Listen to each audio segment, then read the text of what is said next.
Ladies, if you could share your name, your company, and what your role is with us so that we can just have a little background. Hi, ladies. How you doing today? Good. All right. I'm so glad to see all your faces here. My name is Holly Young, and I am an organizational strategist at a branding company called Aurikk Brand Movement Group. So what I do is a lot of the behind-the-scenes planning and project management work that helps move our business forward and get work done for our clients. So we do design work, development work for graphic design, websites, things like that for companies that want to build their brands. My name is Nicole Miel. I work for Spectrum Health. I am an application developer, so I do programming.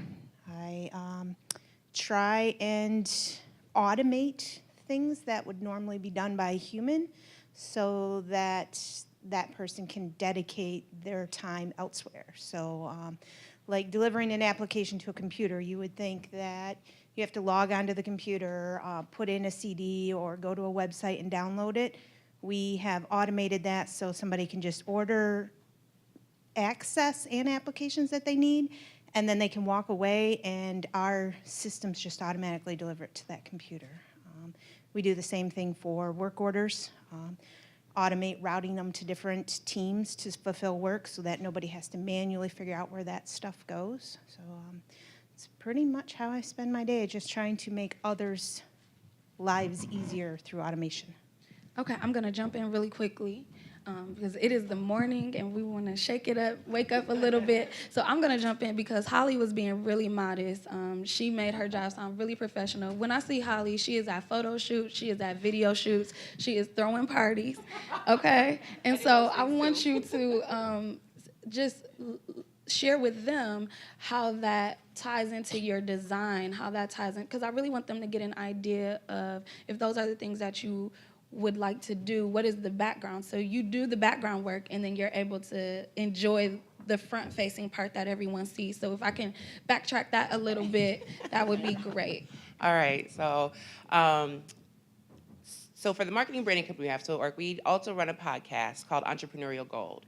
And so that's sort of the parties that I think we're just talking about, because we have speakers come in from all around West Michigan. So we actually had Dr. Pink, who was the president of GRCC, on our podcast.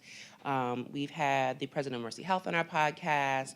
We've had judges on our podcast, things like that. And so at those events, there's things like a lot of background work that's done to help bring it to life. So we're making sure we have the right audio in place. We're making sure we have graphic design imagery on social media out there so people know the event is coming, that they can have handouts at the event, take with and talk about the speakers that are coming there.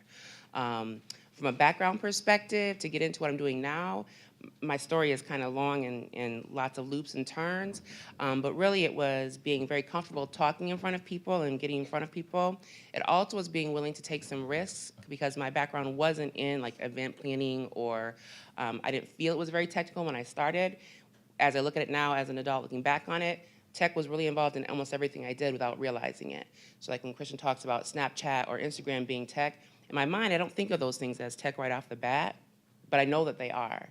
So just thinking about how it weaves into what you're doing of, I had to know how to use a soundboard or learn how to use a soundboard. I had to learn what are the right kind of microphones to have for these different events. I had to learn from a graphic design perspective what our clients need to help really tell their story. And so a lot of that has been on-the-job learning, even more so than formal learning, because my college education was around psychology and social work and education. So it was a lot of just stepping out of my comfort zone and trying to find out new things and just seeing how these pieces all played together. Thank you. And so I have a follow-up question for you as well. I heard you use the word automation a lot. I want you to break that down for us. What is automation? Automation. So like I explained with a computer application, say you want a game. You have to put the CD maybe into a computer, load it, install it, go out to the manufacturer's website, download their update. We automate it by the user just going on and saying, I want this application, and they could walk away. And we have I'll try and explain it in terms you can understand, but we just have computer programs that run in the background, so the order is sent to a program. We interpret it, read it, say this is what this user wants, this is the latest version of it, this is the computer they want, and this is all done by a computer. We programmed it. It We programmed eliminates it. a lot of steps for the user. So Yeah. it's basically problem solving. A lot of the tedious things that you would not want to do have been automated. So you push one button and 20 things that you don't even know Yeah. are happening happens. The same thing happens in manufacturing. There used to be jobs where a person would have to push this button, do this, do that. Now they can push one button and it's all programmed to happen for them. Okay. Yeah. So this is not, I mean, nobody's touching it. It's all done by another computer that has the program that we have written to handle it. And I wish I had a picture to show you, but it literally just looks like a diagram of this user ordered this, and that's going to go here, and it just So it really involves some follows coding. Yep, the coding just follows a flow chart with different snippets of coding in it to handle how it does, how it's going to deliver, what it's going to deliver, and to who it's going to deliver it to. Awesome. So, and you have to spend a lot of time in the community of users to understand what it is that they're gonna want. You know, how do they want to use it? They think they may know, so you write a program, you take it to them, they use it, and they're like, well, maybe that's not quite exactly what I had in mind.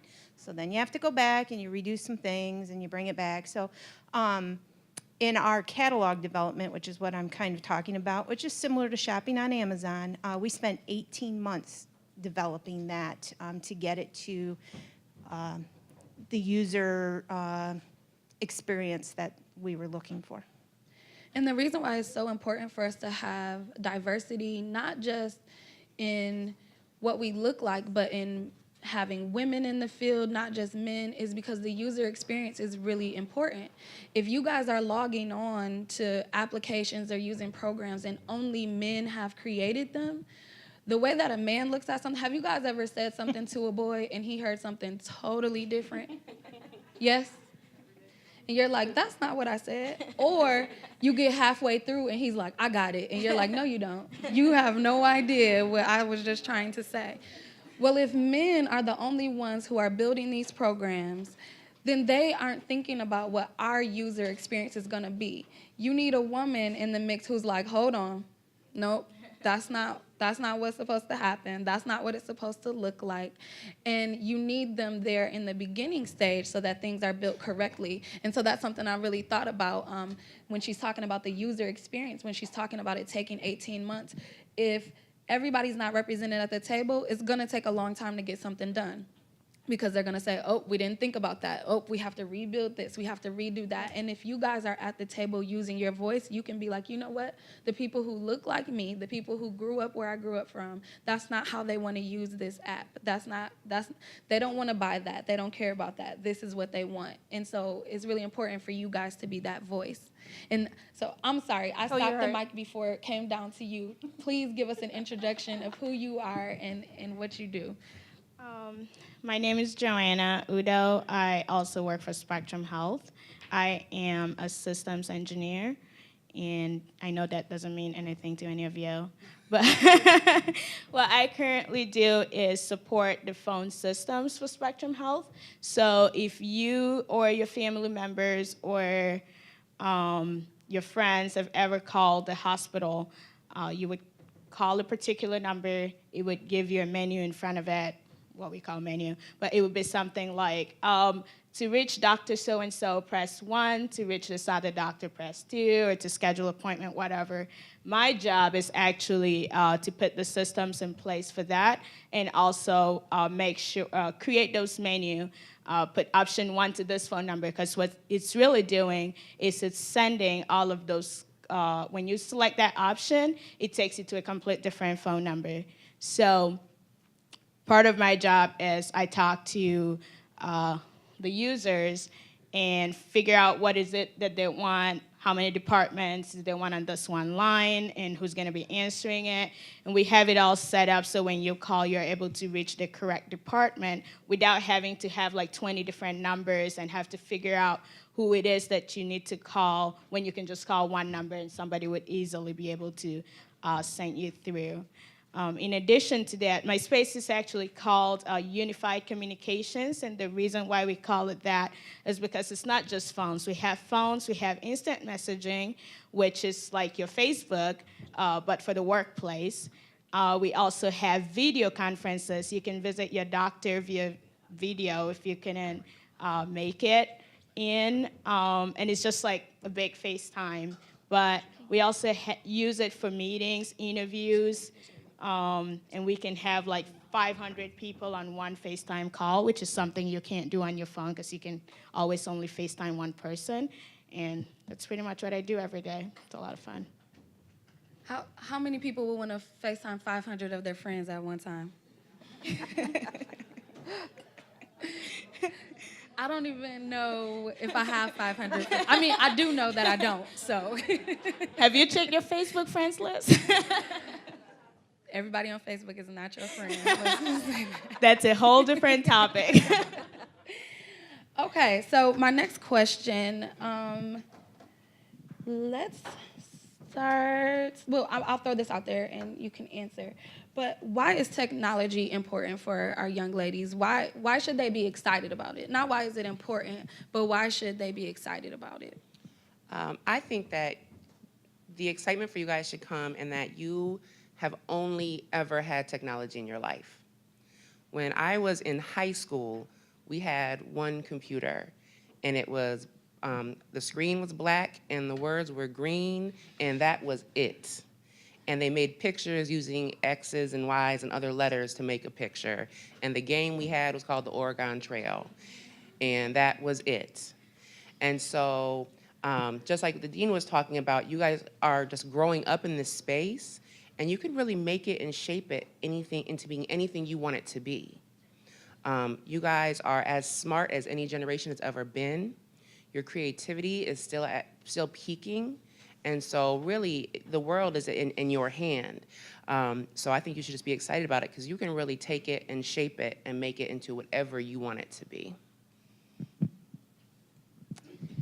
I could tell you for me, it was important because I enjoy the challenge of problem solving, of creating something new, of making people's lives better and easier.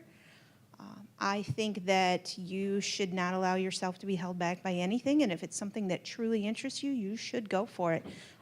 Women in technology it's growing very quickly.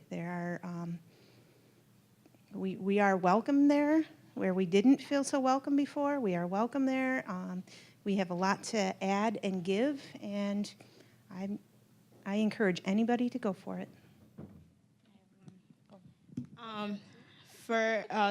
Speaking from personal experience, the reason you guys should be excited about going into technology is because as a woman, I want to say I'm the only woman on my team, but there's 2 of us. And there is 15 people, so the rest are all men.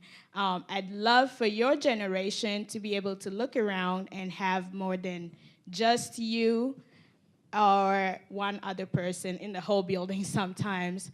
But also importantly, technology has changed from what it used to be. It used to be, technology was a whole thing on its own, but now it's everywhere. And so you shouldn't be limited. If you want to work at the bank, you don't have to just be an accountant. You can do technology at a bank, at a hospital, anywhere you want. There is room for you. And everything is being done on a computer, and you want to be a part of it. Like she mentioned, user experience is a very big part of that. Being able to contribute your own ideas would really bring a better product to the consumers than just one group of people. I'd just like to quickly add where Joanna is the only female engineer on her team. On my team, there are 4 programmers, and 3 of them are women, and 1 is male. So that just shows how the environment, the landscape is changing. We can add a lot. We bring a lot to the table. So I have a question for you guys. Okay, I want you to get something in your head and then answer my question. If you could fix any problem, a problem that you have every day or something that just really bugs you, it could be how you use something, how it doesn't work correctly. It could be in your classroom, how you wish you did your homework, how you wish, it could be anything. If you could fix a problem, what problem would it be? Now keep that in your mind. And now I want you to tell me how you would fix it with technology, how you would fix it with an app, with a website, with a program on the phone, how you would fix it with the computers or the technology that you use in your classroom. How would you fix that problem? If you could do anything, if technology just worked exactly the way that you wanted it to. Okay, so who's ready to answer the question? Somebody.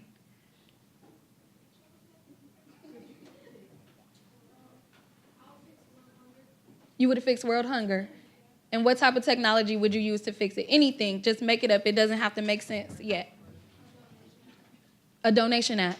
Okay, I have something for you at the end of the day because I appreciate you. I think that's amazing. She would fix world hunger with a donation app. Who else? Raise your hand so I know that you're talking to me. Speak up for me, sweetie. You would fix homelessness? And what type of technology would you fix that through? You would use an app? Okay. Okay. Sweetie, right here. Because I heard you want people to be different. So how would you fix it? No, yeah, you. Yep. Oh. You would fix, let's answer the first question. What would you fix? I would fix a little bit school. You would fix school? Okay. And how would you fix it? I'll fix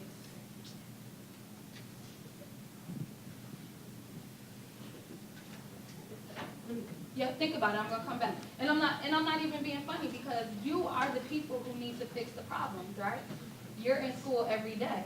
If you're thinking there's a better way to do this, you don't just keep it to yourself, you share it, right? If you're going to the store every day and you're like, you know what, I'm waiting in this long line. I wish that I could just order my groceries and come pick them up. Or I wish that I could order my groceries and have them dropped off. Guess what? The person who had that idea and the person who gets my money all the time on shit, they're making a lot of money right now. When you see a problem, you fix it. You don't just keep it to yourself. You don't think that you're the only one who has it, but you find a way to fix it. And what you hear these ladies saying is that they fix problems all the time. But it doesn't have to be a large problem. I mean, world hunger is huge, right? It's very important. But it also could be, I don't like the way my pen writes. I don't like that I need a pen. I wish that there was an app that just did this. Oh, text messaging, right? My letter doesn't get to the place I need it to be at on time. Email, right? So it can be a small problem or a huge problem. I just want to take a minute. I want to hear some more of the problems that you would fix and how you would fix them, so I'm going to give you guys some more time to think about that. Okay, I have another question for the panel. I just wanted to shake it up with the ladies really quickly. Okay, so if you were telling the young ladies who are here today about how they can get involved in tech, what steps you would recommend for them to take, what things they can start doing right now in the 7th grade on the south side of Grand Rapids, what would you have to say to them? How many of y'all have a cell phone? All right, so all of you have an education in your pocket right now. You can Google anything, and you can find out answers to any of these problems you guys are thinking about. You can find out what are the resources I need to do this. How can I learn more about building an app? How can I learn more about what's the right school to go to? You have that at your disposal anytime. So, take a break out of the messaging and the Snapchats and all of that and start educating your mind on what do I want to do and how can I get that done? Because the resources are right there in your hand 24/7.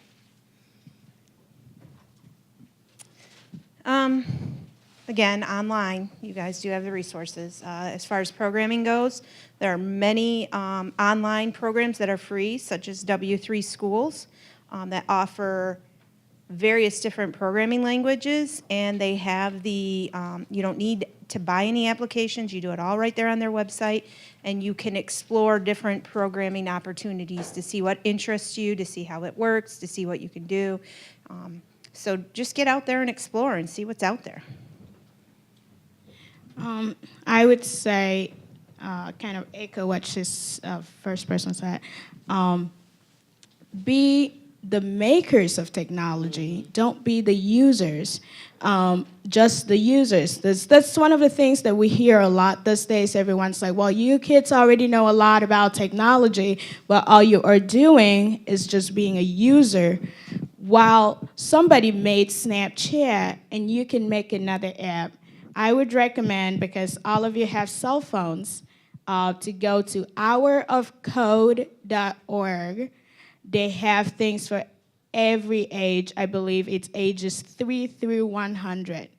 And you can go there, pick your age, and it will have different technology class, sort of like classes, and there are activities, so you can try something out, and it would say, oh, build a sample app, and then you can build the app, run it, but it's specifically for your age group and for your knowledge, like what you know. And I really encourage everybody to take some time out of their day. It takes 1 hour. They teach you how to make an app in 1 hour. I would also say, too, reach out to the grown-ups around you. So if you have an idea, talk to your teacher. Your teacher might not be the one that actually knows the information, but I bet they know someone who does and can point you into the right direction. Reach out to these different programs that are available. So you're here because of, I don't know if it's called You can call me for Kristian's Mini Mogul Academy, which is all about finance, business, entrepreneurialism. Those are all problem-solving issues. You can reach out to Midwest Tech Project. They have programming all year round. AJ didn't mention, but he has endless opportunities. Again, all about these things that are bringing kids together and giving you all the tools and resources you need with adults that want to help support your growth and are there to mentor, let you job shadow. We have a 14-year-old that comes into our office every Saturday, and he's a young man. He goes to East Kentwood, but he's an illustrator. And there was one day, he doesn't say a lot when he's in there. There was one day we were talking about an app we wanted to develop. And so there was 5 grown-ups and the 14-year-old. And the 5 grown-ups, we're going back and forth and arguing about how we want this app to work and how we need it to function. And the boy gets up and he goes to a whiteboard, doesn't say anything to him, he just goes to a whiteboard and starts drawing stuff. And we're still talking. And 20 minutes later, he turns a whiteboard around. He had the entire app mapped out for us. He had the functionality mapped out for us. He told us how our ads were going to work on the thing. Like, oh, if they answer this, and then that ad's going to pop up. And if they do this, and that's going to pop up. So the whole user experience mapped out for us. Creativity and the ingenuity is just innate in him, just like it is in all of you. And so reach out to those places and people that want to help and support you grow and take you along your journey. All right. Thank you so much, ladies. Can we give them a hand?